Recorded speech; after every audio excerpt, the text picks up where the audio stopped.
Even no matter what's going on in my life, so I go to sleep. No matter if I got to get up. I have 2 young kids, so I get up at 7.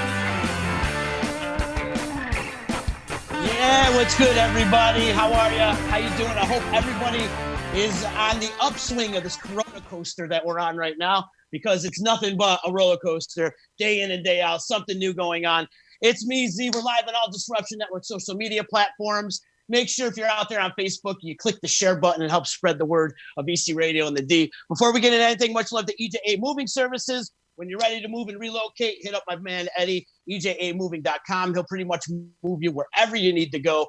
So those guys got it together, man. Those guys got it together. They're a great crew. And like I said, if you want to move to Guatemala, he'll move you to Guatemala today. Hit him up, ejamoving.com. Also, much love to Saranac, Utica Coffee, and my good friend, attorney Dave Longaretta. If you need legal advice, call him today at 315-735-6162. So during this whole quarantine period, I've been able to clean my house for once, finally, first time in like 12 years, going through a lot of these relics and artifacts of my history and walking down memory lane, and another band that I keep coming across, and it's super cool that I can catch up with all my old friends. But another band I keep coming across is Conehead Buddha. And on the Zoom line with me right now, from Conehead Buddha, formerly of Conehead Buddha, today, my friend. How are you? Good to see you, brother. What's happening? I like that you're representing. Cheers, bro. I like that you're representing Utica today. You got the Saranac shirt on. Happy Cinco de Mayo. I mean, how often do I get to wear this shirt? I thought, what better occasion? That's appropriate, man. I'm digging the backdrop, man. You got the big old Lynch poster in the back. What's that poster from? That's from the Stone Pony in Asbury Park. Oh, cool. Of course, the with Jim Laughlin from Mo is pretty much in as big of letters in on it. That's the selling point right there, Jimmy, right? It was no coincidence on any poster, right? Is that a Woodstock 94 poster behind you? Or? That's an official Woodstock. That's not a reprint. That's an actual Woodstock 94 poster. No, you were there, right? It was in your backyard. Oh, yes, I was there. I really know what the people from the first Woodstock felt. You know what I mean? Like, it was incredible. Did you go? I didn't. No. God, we had the time of our life. After high school, I went to Alaska for a year and a half, and 2 of my friends that I made up there happened to just come down to visit, like, spontaneously. And they're like, oh, so what should we do? I'm like, oh, there's this little festival taking place 10 minutes away. And we scammed our way in with this, there was this hotel that was setting up a food thing. So, of course, we signed up to volunteer for the food thing in exchange for admission. And then once the bus got there, we took off. And we met this guy named Blind Dave. He was popular on Dead Tour. He was like a fixture on Dead Tour, Blind Dave. And we helped set the whole weekend off straight. Happy trails, brother, right? I left and I styled all my friends out and still ended up leaving with about $1,500 after the whole weekend. Wow. And that's pretty much in your backyard. What's that, a 20-minute drive for you? At the time, it was like 10 minutes. 10 minutes? Yeah, no doubt. No doubt. Now, was Conehead Buddha a thing during 94? Oh, yeah. We were this close to playing, and they gave the nod to Perfect Thyroid. You ever see that band? Oh, yeah. Incredible. Very similar to us in that fishbone, punk, ska, funk type thing, but they were incredible. You want to check out an awesome band that just high energy. These guys, they were an inspiration to us. You know, so many of the bands from our scene, we were always, they were from like New Paltz area. We were always crossing paths. They were one of those bands that it could have been us, the sound guy, and the bartender in the place, and you would have thought there was 1,000 people in front of them. They brought it so hard every time and delivered their full-on show. It was like a real inspiration to always, don't ever phone it in, if there's a light crowd or, anything like that, always think about that one person, like do it for them even. Yeah, definitely high energy. That the energy level every time I used to see him at Captain Trips back in the day, and every time they'd play there, and like you said, I've seen him there with like 200 people, and I seen him there with 30 people, and it was always on 11 the whole time. Great band. And there was, in particular, one show we did where there was, I think it might have been one of those college gigs you would get where you were psyched, we're playing at this college, you get there and you're playing for the sound guy and the kid at the school that booked you. Yeah. Hotel rooms, you get a real payday, and then there's nobody there because they're all in their dorms partying. That's what we call a cash grab. Exactly. We always would book post gigs around those things so that we could get to it, Yeah, indeed, man. Terry, you remember the first time we met? I'm not sure. No. Do you? Kind of. I remember the first time. So it was like after you were at an after party at my house in Utica back in the mid 90s, if you remember that. It's all so vague, There was an after party after you guys played. So my house was known as the after party house back then. And like, we're talking mid 90s, 96, 97, whatever. And I lived downstairs from a couple girls, and you may have been wanting to pursue one of them. And so you ended up at my house as long as like 150 other people were there too. So that's kind of like the first time I had an interaction with you, but I don't really remember much from then on out until I had the electric company. Okay. So this was Captain Trip days you're talking, right? Captain Trip days. Yes. It's so funny. I texted Chris Fisher earlier and I was like, can you remember we had so much fun at Captain Trips. But it was one of those rooms we went to and got hammered every single time. And in those days, we were getting hammered on our way to the shows. And then, this is for real. Like when I was playing with Lynch at Electric Company, I had slowed down. Mm-hmm. That's hard to believe. That's got to be hard to believe. I think I started drinking more whiskey in those later years. I think I slowed down with the beers and picked it up with the whiskey. Yeah. Now, did you guys hit it off at Captain Trips right off the bat? I can't remember. Or was it a gradual buildup? Because I always remembered a great crowd for you guys, but I don't remember it ever being kind of dead. I remember a couple lame nights that were like, a little over 100 people or whatever, but I don't ever remember it being like very small. Captain Trips is one of those clubs which I often somehow ended up having a hand in because I don't have to keep my mouth shut, where we were playing there and somehow we managed to piss the club off more than once, and we're like on our double secret probation, and then all of a sudden, boom, we had that crowd that all of a sudden it didn't matter how bad we messed up. They were, they loved us then. And it could have been once we also started covering Scarlet. I think that got to the captain's heart, Nah, I got you. And then you guys had a great run over there, man. I mean, you guys played there, I feel like once every other month you guys were there for a while. You got a good run.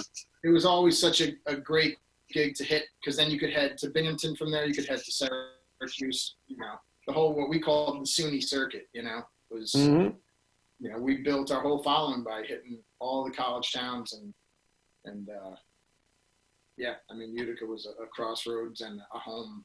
Still, like when I think about at this stage of my, I don't want to call it a career because that would mean I was making money at it. My hobby, I think tax write-off wise, after 5 years, you have to call it a hobby. It's still like so. Suk and I we played up there with Suk's band, Suk Cerullo Band. Yep. And something that we're talking about, we were planning on at this point to be putting some other shows together. And of course, now that's on hold. But we're going to do a version of the Suk Cerullo Band where you've seen Yoke, right? Of course. Yes. Still one of my favorites. Still one of my absolute favorite bands. And that was even before Jim played with them. Matt Murphy was an incredible drummer. But Yoke, those guys, I'd say one of my top 10 favorite bands. But the hell is my whole point? Oh, anyways, Jim LaMonaco, bass player from Yoke, we're going to do a run of Souk Cirillo Band with Jim LaMonaco from Yoke, Souk, I think the old Eric Egal, the Schlejo drummer, I think is who we might have been tapping for that. And me, and what we were going to do is do a set of Souk Cirillo Band and then do a set of Yoke, Schlejo, Conehead Buddha, and Lynch tunes with some fun covers that we've all always wanted to do. So that's something, when everything gets back to normal, that is something that we're going to be pulling together. And of course, I'm most excited to get to sing some Yoke tunes. Yeah, you got to do This Is Heaven. That's my favorite song from them. That tune, was that? That is an amazing song. I'm trying to think what was there. They had one song that if there was going to be a hit, it was Infinity. Was it Infinity? I am a part of infinity now. See, now you got me all pumped up listening to Yoke. No, it's all growing on a stone, reason in a vacuum. And the song was about Jimmy John's dad and Dave's dad, and it was too painful for them to play. And if they had a pop hit, and it was by no means like in a negative way to say pop hit, but it just had I think the most mass appeal of any of their songs, that was the one tune, and they often didn't play it because it was too painful for them to play. Yeah. We've mentioned a lot of these old school bands, Perfect Thyroid, Yoke. Are there any bands today right now that are blowing your head off? I'm all over the place with my likes and styles. We got into Sun Little a while back. Nothing, I think, energy-wise that I would compare to Thyroid or Yoke or something like that. But Sun Little is somebody who we've gotten into. He put out 3 albums that are just, all of them are incredible. Check him out. It's very,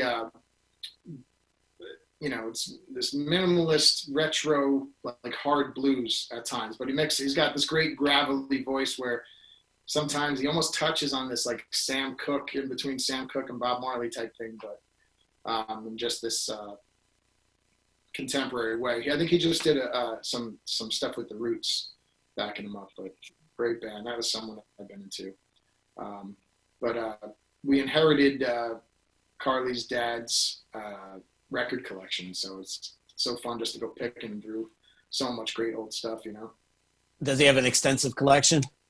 Oh yeah, it's so cool because we got him. He was talking about downsizing a few years back, and we got him this record player that you could convert the records into MP3s.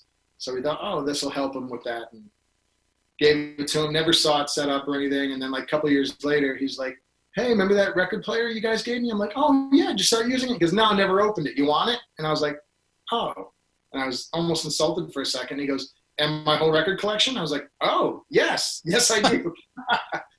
So he's a huge music fan. I probably owe a lot of my connection with Carly to him, and he helped, inspire her love of music, and actually brought her to see Conehead Buddha at a Greg Bell stock when she was 11 years old. Whoa. So your wife was rocking that Bell stock from back in the day, huh? Yeah. At a young age. Exactly. So fun. I want to do I'd love to throw like a little one-day Bell stock type festival and bring, like, maybe pick a year that a lot of those bands we've been talking about, like C-Pods, Thyroid, Moonboot, Yoke, Schlejo, so many of those bands from that scene that we were, always, doing shows with, and do like an awesome just one day fest somewhere, They do a Fly Day, right? Doesn't Schlejo do, or Drew does Fly Day? It's not coming up. They had to cancel it, but hopefully they can get that back on schedule. And because it seemed like a lot of those old bands were on that lineup. Can you grab the Casamigos and let's do a shot? Yeah, buddy. A toast to the show that I thought you'd never ask. The shows that have fallen, and I've really been thinking so much about not even just the bands, Mm-hmm. but all the production and the crews and for bigger venues, the hotels and bars and restaurants around these places that, that was such an integral part of their, of their of how they made their money. And like to say goodbye to so many larger events, like it's fucking sad and scary for so many of I think about so many of the industry people that I know that we know, so here, let's, and the sad part about it is our industry is going to be last to come back too. And it's going to be phase 12. That's the shitty part about it. So here's to all our playing, but with right, no exactly. crowd. Here's to all our friends in the industry. I hope everybody's in there staying safe and keeping track of one another and stay positive, people. Much love to everybody. Cheers to you. Happy Cinco de Maggio. It's the Italian version today. Cinco de Maggio. Terry Lynch on with me here on EC Radio. We're starting the day off good now. I like it. They gave me a little buzz. Now I'm feeling festive. That's the real reason I asked you to push it from 3 to 4 o'clock. It felt like I'd feel a little bit better by starting drinking at 4 today. Instead of drinking earlier, huh? Has your alcohol intake been a little bit more since you've been on lockdown? I got on a bit of a tear early on. It was just like kind of like that snowstorm feeling, like, oh, we're trapped at home anyways, Yeah. And then I caught a stomach bug that scared the hell out of me, and I had 102 fever, and Carly locked me in the room till the fever came down. Of course, we thought I had the Rona, and I did not. It was just a stomach bug that went around. How long were you laid up for? Were you laid up for a while? 1 day. Just 1 day. Oh, that's it. Yeah. Right on. Terry, I want to talk about the family a little bit. I know you and Shannon got the musical talent. Does the rest of the family have any musical ability? My other sibling, my parents were big dancers. My parents, they loved music. My grandmother from Ireland, she had a place during Prohibition in Brooklyn. She would make bathtub gin, and like our family has this history and legacy with some serious, like, of the traditional Irish music players, not like the sing songs, but like the classic instrumental dance stuff, the diddly dee, as you Itais might call it. Diddly diddly diddly dee. Sorry. So they were all big dancers and big play. My dad and my grandmother could both pick out a tune on the accordion, but didn't play often, so that it was always there in the support, and it was encouraged. And my dad, I wanted to play violin as my first instrument, but the teacher at our school didn't play, because growing up seeing all these Irish players, the fiddle player, like, they had it all. They played fast and furious. They could play beautifully. They could play rhythm. They could play lead. And the teacher at our school didn't play, so I picked up trumpet, and the rest was history. So do you play anything else? I play. Just like everything else in my life, including the trumpet. I would say I'm a jack of all trades and master of one. When my Conehead, master of none. When my Conehead Buddha bandmates would be complaining about my trumpet playing, I would often say, I can play any of your instruments better than you can play mine. The trumpet is just a pain in the ass. It's like I have a love-hate relationship with it, where I feel like I can't let it whoop me, and that's what keeps me going on it. But I love the drums. I write from the bass, so I can play a little bit of a bunch of instruments, a good handful of horns, but none of them. Anytime I'm practicing or playing one of these other instruments, I'm having so much fun, and then there's this little voice in the back of my head that says, "Put it down, asshole. Pick up your trumpet and practice." Is the language okay in here? I'm guessing it is, right? Dude, it's me. I prefer you swear. Carly has opened the floodgates, cursing in front of the kids, and now my 7-year-old daughter, we've had to really try to tell her it's not cool. It's not okay. It's not cute. It's that hot Italian temper of hers. That's why. Irish, Italian, the F-bombs are just come really natural to them. You start ducking when she says this shit, right? But my parents were big dancers. My brother Tommy played flute for a little while, and then because he quit the flute, my dad didn't let my brother Jamie take an instrument because he wasn't going to waste the money again. So I basically had to beg to play the trumpet. Like I had to really promise and beg. I was going to practice. I was going to stick with it. And then Shannon had early on. We had this old organ. She had a great natural ability, and my dad then got her piano lessons. I asked for piano lessons. I was told no, but the piano lessons paid off for her, and I forced my kids. I feel like have it. Carly is a great dancer, lover of music. She has an amazing tone to her voice. Where I always said, I hope our kids get my tuning and her tone. Is it working out that way? It doesn't take that the best way. But so I have them in piano lessons. Felix, my son, is in piano lessons for about 2 years. Fiona started last year, and Fiona's been stubborn. I don't know where she gets it from, but Felix has really shown he's got some natural ability. But finally, just getting this room down here cleaned up, and I got the drum set, and we got the bass and the guitar out, and they're kind of like me, where they just whatever they pick up, or they can sound musical. You know what I mean? They have it in them, and I'm hoping to foster that. And I've actually been learning the piano. Like I'll go to their piano lessons, and I'll like try to keep up with the lessons myself. So I'm trying to teach myself piano now through them, and at the same time. So. It's good to piano, a universal instrument. You know, if you can play the piano, you can play, you know, it's kind of the same principle. It's all the same structure. It's the map. It's the map to music. I've told them I said they're taking bare minimum 3 years of piano. I said, you don't want to play baseball? You don't have to play baseball. You don't want to play football? You don't have to play football. You're playing piano. And if you want to do those other things, you better act like you like it. So, how old is Felix now? He's 9. Isn't he really? Wow, that goes by fast. And they've taken this whole thing so hard. My daughter's Fiona's in first grade. They love school. You know what I mean? Like they absolutely love school. And if they didn't before, they realized how much they do love it now. And Felix is he's a big athlete, but baseball is like his wheelhouse. And as an 8-year-old, they let him play up with the 9 to 12-year-olds last year. So he was really looking forward to entering Little League now in his second year, but as a 9-year-old. And so he's just devastated right now. Yeah. You keep him active out in the backyard, though?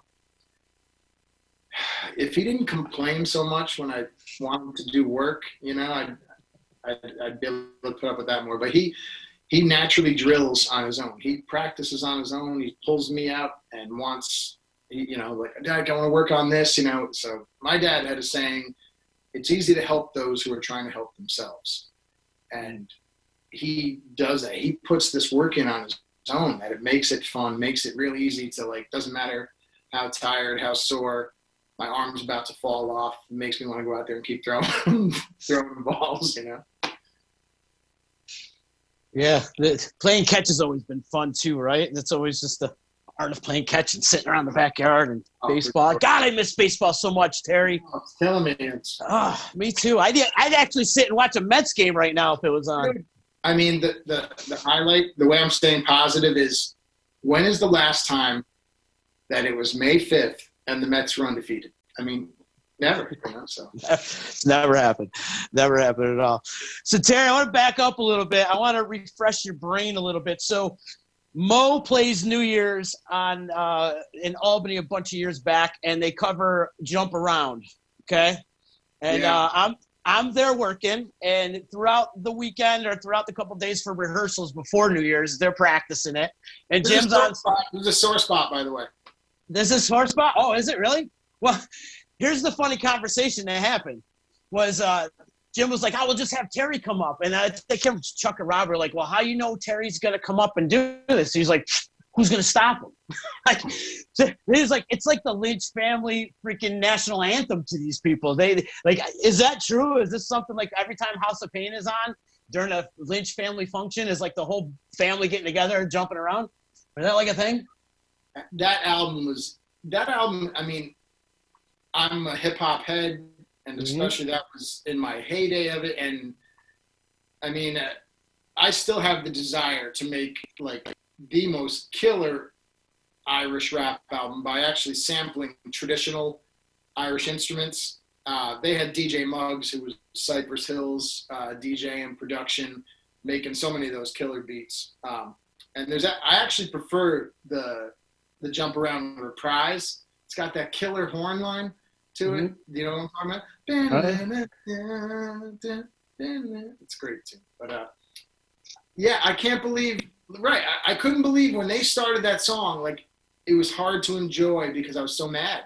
I'm like, why wouldn't he tell me? What I would have wanted him to do it, and I would have came up and hit all the backup lines. I would have been his hype man at least. I could have helped support him. You know, I was like, how do you do this song? He wanted it to be like a surprise for me. He was so happy to surprise me with it. He was. It was too painful to have to sit in a seat and watch it and not be a part of it, you know? Did you? No, you jumped up, didn't you? No, I don't think I did. Yes, you did. Right. Yeah, you were up there. No. Come on, Terry, No. you were up there. There was 40 people up there. You were definitely one of them. I wasn't allowed near a mic. If I was allowed near a mic.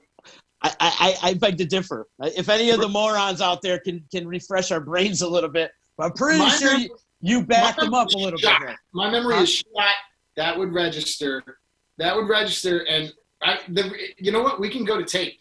Where's Scott Bernstein? Come on, man. Let's go to tape.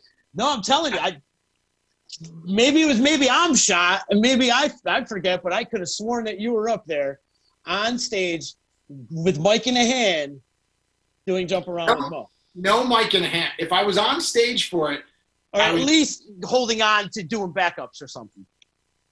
I don't think I was. No. Maybe we were both shot. Somebody please help us out with this one. We are that shot, huh? I feel like I don't even think I was on the stage. I think I was in the crowd. No, you were right on stage. It wasn't a year where the Horns played with them. No, it wasn't. It wasn't a year the Horns played with them. Was that one year? Was somebody confirming this with me? Nobody's confirming this with me yet. It wasn't the year the Horns played, though. I think that was like the year prior to that. You guys did like Paul Simon. The year after or something like that. Yeah, or the year after. But no, Carly's saying no Terry, not on stage. Wow, they're all saying you weren't on stage. Maybe I'm the one that's shot. Maybe I'm the one that's shot. I could have sworn you're up there. You would just assume that I would be. If I was on stage, I would have had the mic. You'd remember my part in that. You remember when Jim dropped the lyrics, I would have bailed him out. You know what I mean? I could have sworn you were up there. All right, now they're saying, let's see, here's the tape. So they're posting the tape, and then your wife is saying you did The Wizard. You did Black Sabbath with them. Sure. You don't remember that? Oh, I remember that. That's okay. Every time I've gotten to do that tune with them. Wow. Yes, Marcy, I am blacked out. maybe I was hallucinating that night. I could have sworn I saw Terry up there. You're supposed to just go right up there to do it, dude. You're just supposed to like jump up on stage and jump around with everybody else. And that's what I'm saying. If I was backstage, even there was no one back there that could stop me. You know, especially on a Greg Bell stage crew, he'd have like 80-year-old guys back there watching the gates. Oh, that's hilarious. Yeah, okay. Yeah, everybody's confirming that you weren't on. Well, I guess if anybody would know if you were on stage or not, it would be you, right?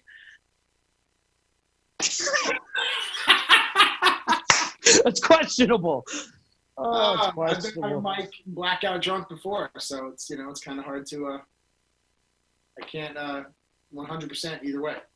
I asked this question with my guest yesterday. Give me a good blackout drunk on stage story. I don't know if my kids are on the third floor from here. Earmuffs. I mean, how do you tell a blackout drunk story? You're basically telling a third-hand story, right? You're gonna have to, or it doesn't necessarily have to be blacked out, but a good drunk on stage story. So there was this 10-year period of shows. Oh my God. On my 21st birthday at Valentine's, I had an out-of-body experience.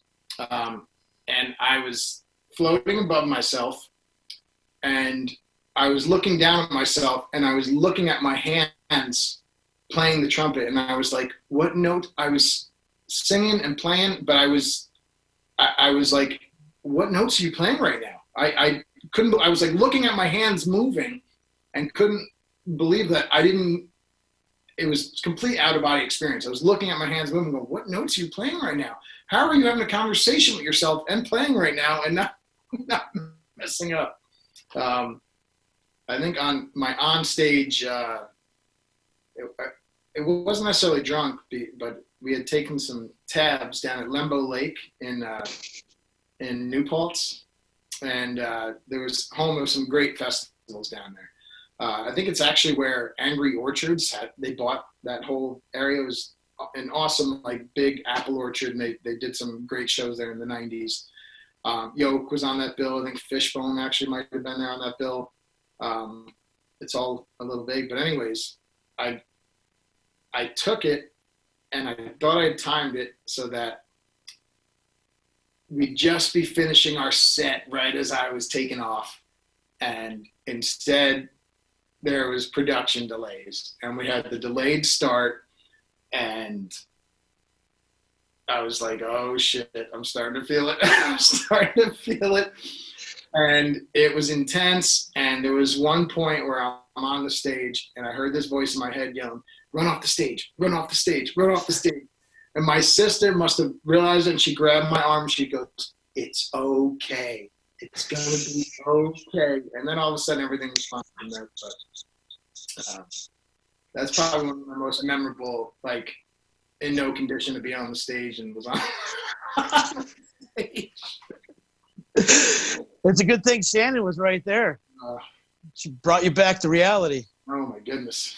Yeah, I mean, but in those early days, though, in the earlier 90s, I mean, Chris Fisher would show up with his 2-seat Carpenter van with, case of beer in between the 2 seats, and we'd pound a case of beer on the way to the show, and I bet it showed in a lot of our playing at the time.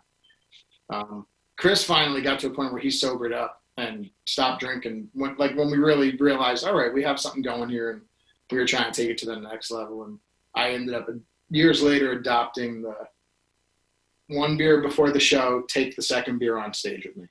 That all fell by the wayside by the time Lynch came. We went back to my early days of my earliest shows that I was seeing of the Motley Crues and Iron Maidens and everything, where they'd have the bottle of Jack right on the stage. So we brought our bottle of Jameson right on stage with us. But often we didn't start drinking till right before we went on. So that way, by the time you were really buzzed, you were also warmed up, and then we could get off the time, We had that unwritten rider between you and I that I'd give you a bottle of Jameson every time you came to the EC. Yeah. That's when it got ugly. See, man, to me, like, when I had my brief stint with the club over the last year there, everything you did at Electric Company, I loved. That place was very similar to what I was trying to create in my hometown. You did stuff that you really provided for a local audience, but brought in other bands that would attract other people from out of town that helped your city and the area. And I loved what you did there, man. Thanks, man. I would never do it again, though. I'll tell you that right now. I don't think I can ever run a bar. I could book shows all day and put events together. I love doing that. But as far as day-to-day bar operations, no fucking way. I basically should call it an experiment now. In getting into it, that's what I was all about. I thought I made it very clear that it was all about putting on the shows.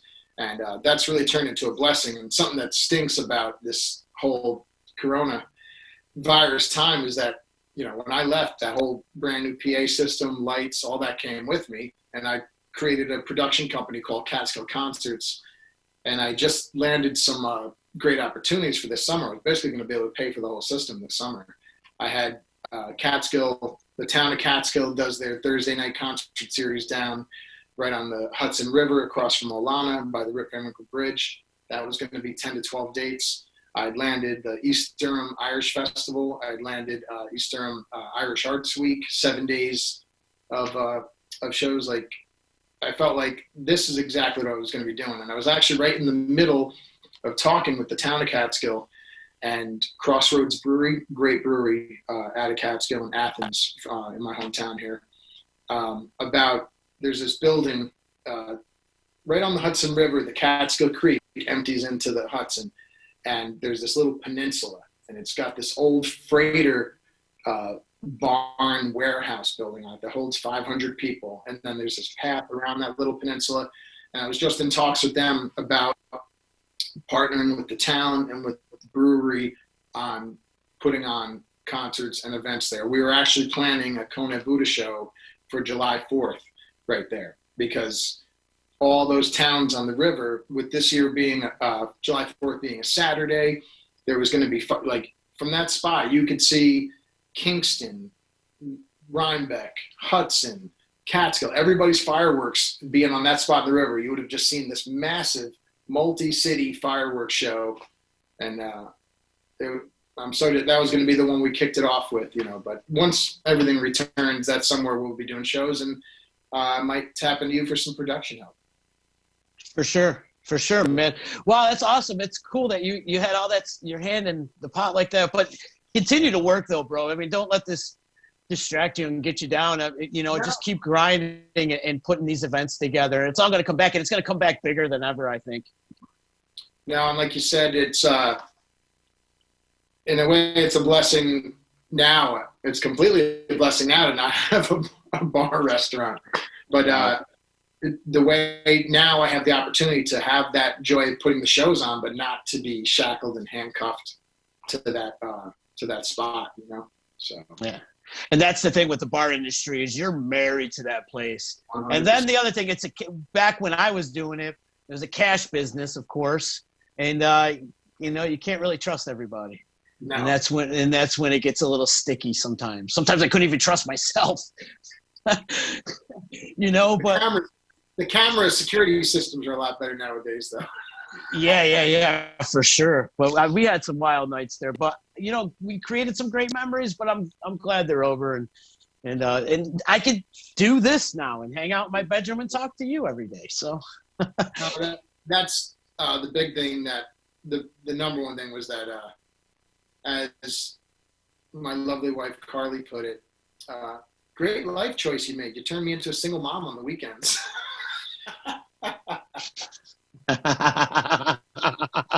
So I instantly got my family back, and you know, my kids are 9 and 7. You know, they were a year younger at that point, and you don't get this time back. This is the magic years.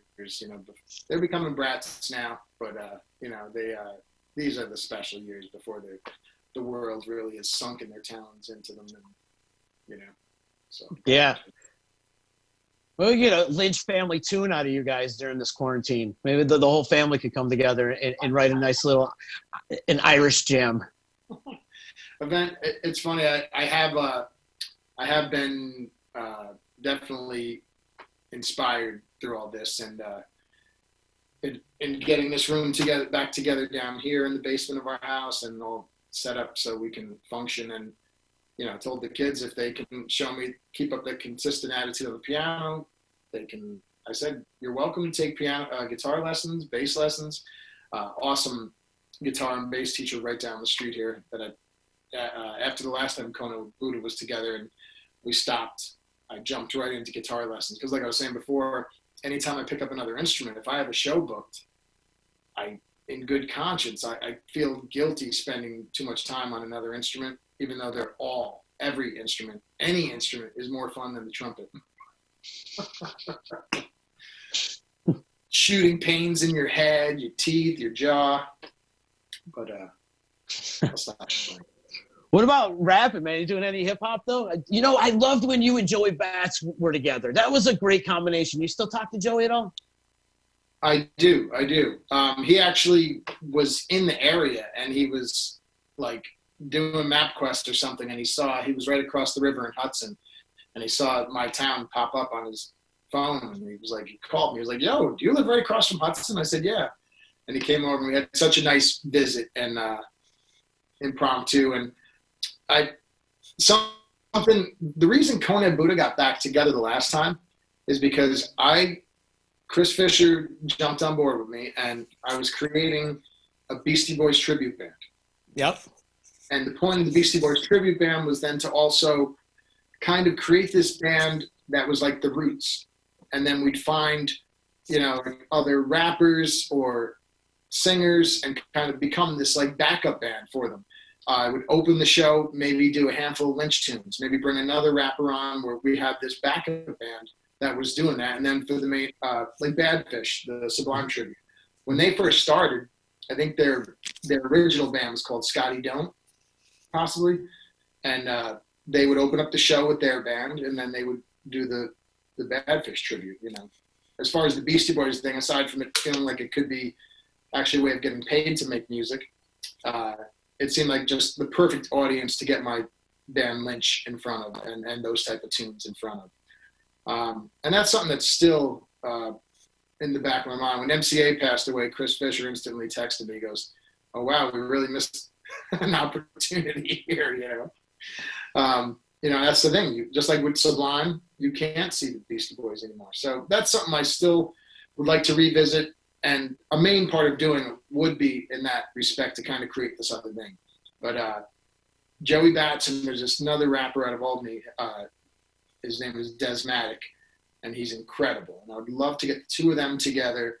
So I have a plan of creating some songs, coming up with the chorus, and basically, just giving them the topic and the beat and letting them bring their verse and putting this whole thing together with those two guys. They're monsters. It'd be so much fun,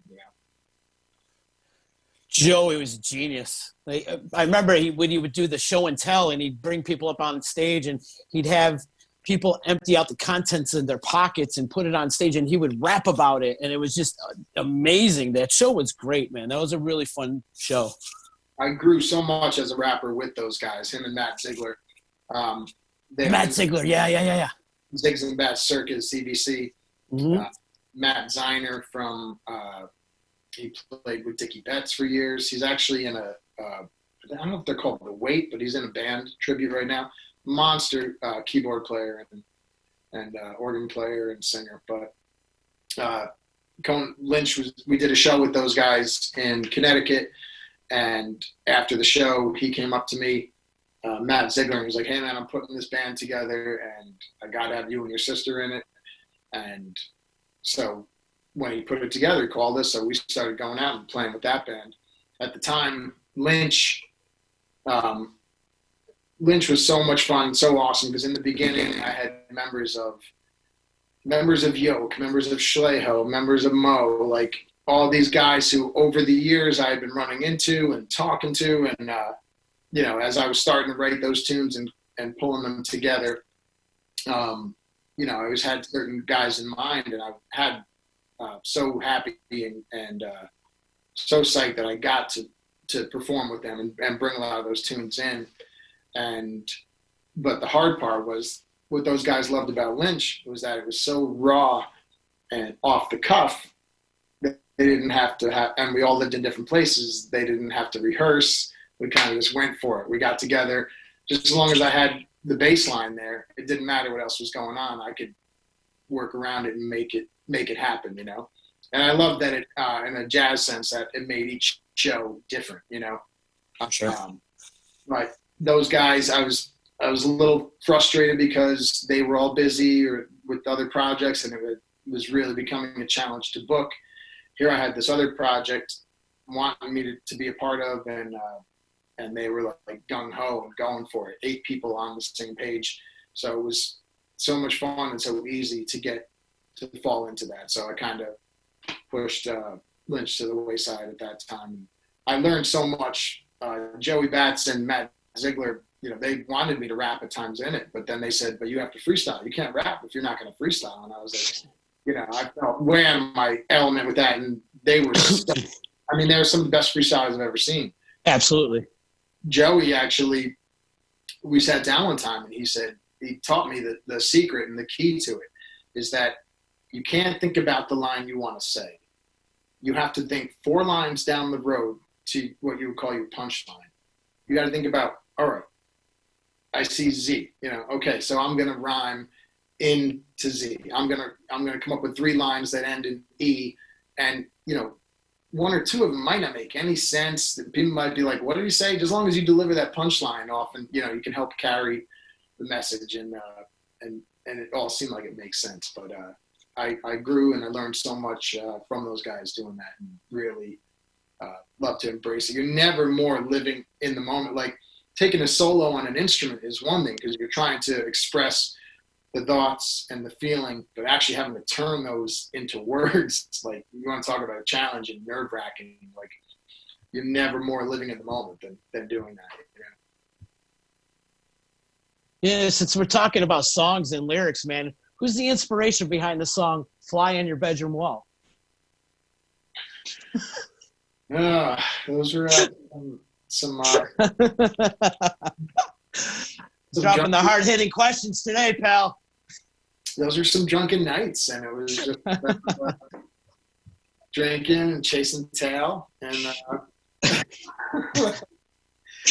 what's funny is that it's probably one of the strongest songs I've written, and I've never had a song before or after that spilled out of me all at once. Like the verses, the chorus, the bridge, the breakdown, it all came right out. And I saw Chris Isaac in an interview one time say that when he's songwriting, if he doesn't write the whole song when he finishes it, he'd scrap it. He'd get rid of it. He goes, I left school to play music, so I didn't have to do homework. So I'm not doing homework in my songwriting. Either the song comes all the way out or it's done. That's not the case with me, but on that one song, that song came right out, and it just flowed from. Actually, I'll show you what it came from. All right. I like it. Get a little demonstration. You're going to get a demonstration. A little demonstration. You're getting an archival piece of history. It's the Zoom rhythm track. 1, 2, 3. Bass. Okay. And for any Schleho fans, or Eric Egal, if he's out there listening, Eric swears that Jesse was a great help in helping me with chord structure and coming up with some parts and everything. But I wrote the bass lines and the drum beats on this thing, and called in these amazing musicians to come and bring it all to life. Yeah, that song, the inspiration was just the times of what was going on. I was the only single guy in Kone Buddha for a long time. And it was right after I had my heart ripped out of my chest and stomped on. So, like you ever watch Mel Brooks in History of the World? It's good to be it's good to be the king. It was good to be the only single guy in a band, Did the other bandmates hate you for it? Wait, is Carly still watching?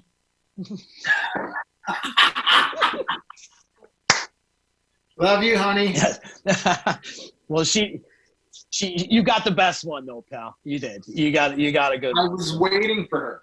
I was practicing and I was waiting for her.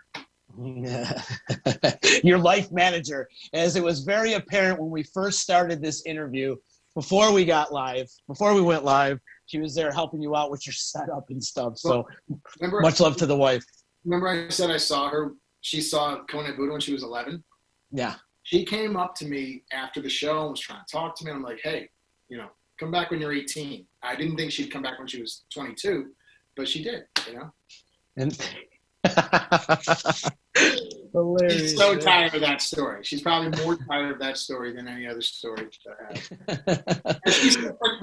When I told her about you wanted to interview, she goes, what the hell is he going to talk to you for an hour? We could talk for about 5 hours if we really wanted to, but I'm sure we could. But yeah, you know what I'd really like to see though, and we brought it up earlier, is all those bands get back together. Like those, it would be cool if you can do like maybe a weekend run, like get the C-Pods and stuff, and do like an Albany, Utica, Albany, Syracuse run or something like that with all Yoke and the C-Pods and Moon Boot, you guys. It would be really cool. I know it's logistically, it's probably unfathomable, but it'd be was- something to do. there was- Schleho, can't forget about those guys. There was a few college shows, the one at SUNY Binghamton, one at SUNY Albany, where it was Mo and C-Pods and Moon Boot and Yep. Kona Buddha and Schley. There was a couple, a few times where there was a nice 4 or 5 of us all on the same bill together that was really special. Yeah, I'm looking at some of the comments. I want to get to some of the comments. We do have some comments out here. The wife is still watching, of course, and she says, "God, I hope this sarcasm translates over this." But she does love you, so you guys are good. That's the nice thing about this quarantine. Mm-hmm. I've always known that she loved me. I just wasn't sure if she liked me anymore. So she's been able to tolerate me all this time. She's working from home, working her ass off. I'm homeschooling the kids. I'm their main educator. That's what my favorite. She's doing that too. And she's also giving a shout out to Crossroads Brewing Company. Where are they again? They're down in your area? Crossroads? They're right down the road. They have in Athens, New York, and in Catskill, New York. They got started in Athens at this old opera house where they had intended on renovating the whole upstairs and putting on concerts there, and then they had the opportunity to take over this old newspaper building where they put a major plant and they started canning. So that's where they're so psyched to try to collaborate on putting on this concert series, because that was always their original intention, and they just that their path didn't take them there. So this building I was telling you about in Catskill, right on the historic point. They're all about it. And when I first met them, they had on their delivery van, they had a Mo sticker. And I went walking in, and I gave them a Lynch CD. And then that was it. We became great friends from that point forward. One of the owners of the brewery, his son was roommates with Chuck's nephew from Mo, Chuck Garvey's nephew from Mo. And that's where his love of them started and began. Right on. Marcy D is saying she always finished the bottle of Jameson at the EC. Yeah, she could have that last bit of swill. Go ahead, knock yourself out. The inch of death, right? The inch of death for sure. After it was 6 people slugging on that thing all night, go ahead, Marcy. So Terry, if you were to put together your fantasy band, I know you do fantasy football, right? You're one to do fantasy football. If you were to put together a fantasy band of living, not dead, living musicians right now, who would be in your fantasy band? And just being asked that question, I feel it made me feel so lucky about, like I said, like with Lynch having had that opportunity to, the guys from all those different bands, they weren't just, they were guys who I became great friends with, but also that I just loved what they did. And that's what I loved about Lynch, was being able to just, give them the simple thing that I came up with. And I didn't want to tell them what to do. I knew what they can do and what they would bring to it, and wanted to let them do what they do on those tunes. But, oh man, it's like from bands I know, or just any band, or yeah, anybody, but they got to be living. No dead people. How many piece band? We talking power trio, or like this is your band. You're assembling it. You tell me. What kind of band are you putting together? If you had to pick of the litter, what would you pick? Who would you be picking from? All right, probably have Lauryn Hill backing me up on vocals and rapping with me. Okay. Maybe Ad Rock, adding some color on guitar. On drums, oh my goodness. On drums, I would have to say, do you know who Louis Cato is? No. He actually, I think, plays bass at times in the Stephen Colbert house band, but he was the nastiest drummer I think I've ever seen. I almost had him for a Lynch gig one time. And then he was taking lessons with Ken Denard, and Ken Denard ended up picking him up as his bass player. And I think that's what set his whole bass career off. But Louis Cato was maybe the nastiest drummer I've ever seen. God, guitar players. There's so many guitar players. It's so hard. You know, what I loved about Lynch was having Suk Cerullo and Brian Goss. Brian Goss is this New York City hardcore legend. He's in like the history book of New York City hardcore.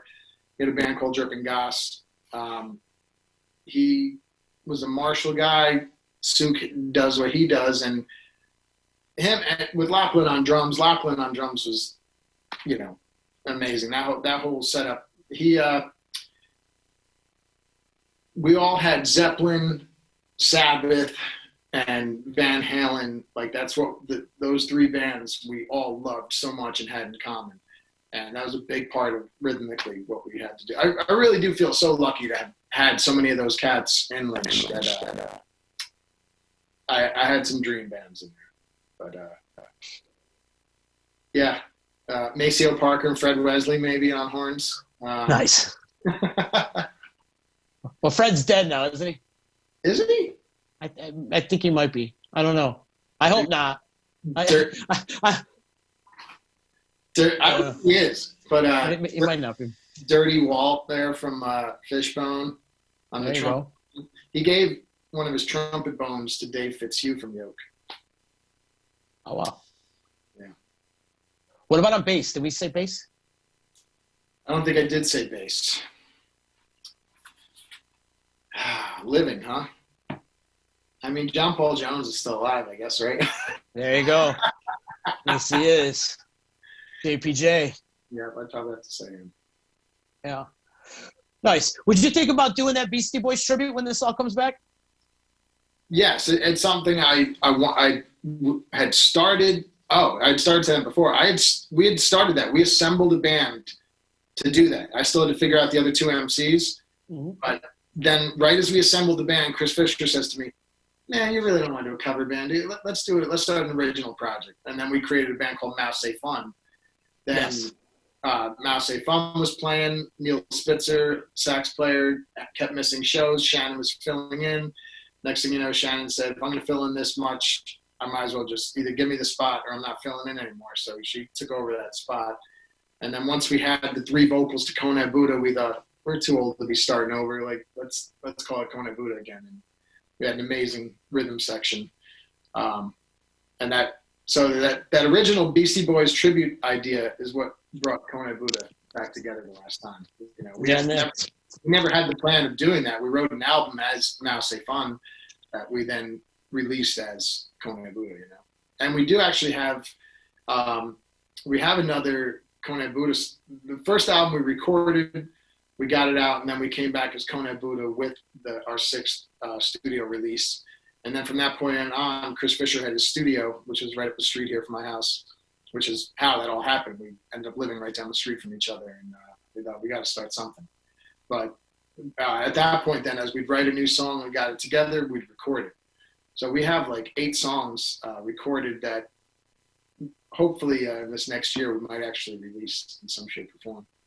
So right on, man. Have you seen the Beastie Boys documentary yet? I haven't.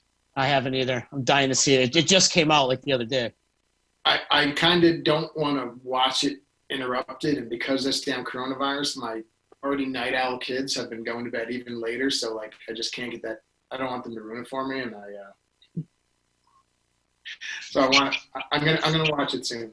It needs your undivided attention, is what you're saying. Exactly.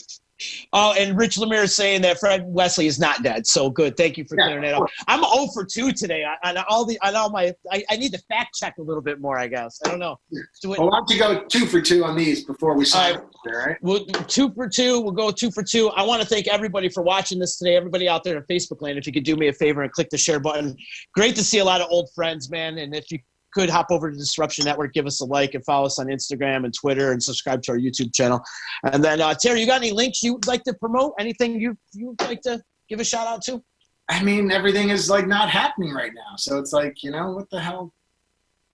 You know, once things get good. What's scary about the whole thing with the music scene is if it spills into the fall, and to hear talks of nothing till fall. Have you heard fall 2021? Is that the kind of things that people are? Yeah. Yes. So to to wrap your head around. Oh, so what we should do is we should create an underground system of people throwing house parties that we will manage social distancing, bring production, bring bands. I think we got something here. Okay. Yeah, for sure. We've been talking about it too, doing little house parties, and we got to go back to the woods like we used to do in high school and just go hang out and you're in the woods. Set up a little generator and a fire and run from cops after. So I'm looking forward to that. Cheers, brother. Happy Cinco de Mayo. So great to catch up with you, bro. I got a lot of love for you, man. We've always had a great relationship throughout the years, man. So I appreciate our friendship. Cheers.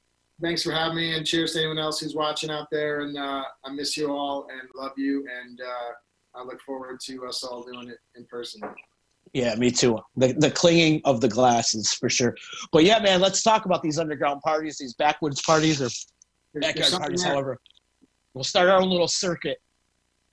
Like, I mean, we already have the circuit. It's just executing, I guess. So exactly.